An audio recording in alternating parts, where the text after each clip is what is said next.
everyone, welcome back to Delta4 Studios.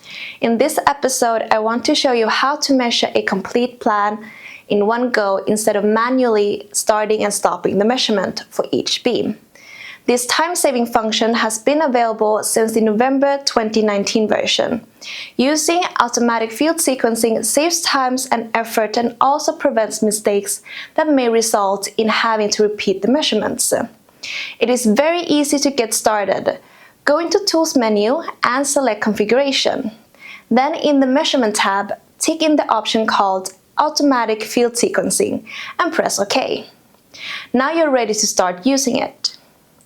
As you can see, we now have two new buttons in the control area, CW for clockwise and CCW for counterclockwise. The software needs to know which direction the gantry moves when delivering the fields, so please check your plans and make sure you click on the correct button to start the measurement. When the whole sequence has been delivered, click on Stop.